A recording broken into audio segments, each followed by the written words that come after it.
What's up mga kapobrinsyano?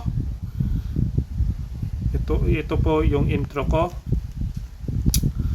At sa kabila ko lang ina-upload ito kasi sino naman naka-experience nito na demonetize ang kanilang channel?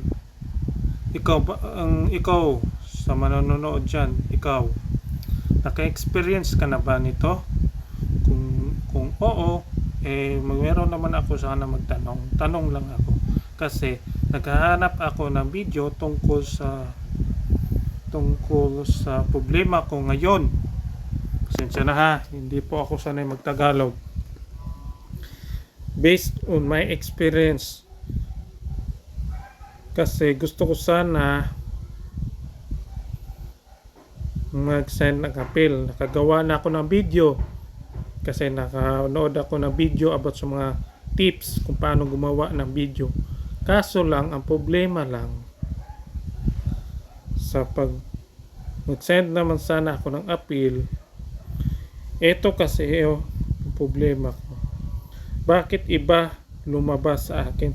Hindi katulad sa iba na pag pinindot nitong appeal, ito meron po lumalabas dito na maglagay ng link, yung unlisted na video, yung video na ni-upload mo about sa appeal. Kaso iba yung lumabas sa akin. Paano ba to? Sino ba naka-experience nito? Kasi nag-send si YouTube na demonetize ako noong September 5.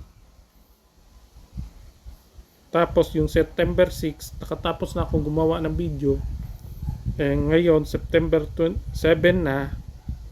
Kaso hindi ko lang alam kung ano bang problema nito. English naman, hindi ako makaintindi. Pero sabi naman nito, dapat naka 14 days makagawa ka na. Lalo na ngayon, dapat mag-send ka ng appeal. Kaso, problema nito, bakit ganito ang lumabas? Iba. Hindi naman ako mag-need ng help kasi alam ko na to. Ito pinditon ko mga kaprobinsyano. Ito dito lumabas help. Bakit ganun? Kapag sa computer din ako mag-send, ganito din.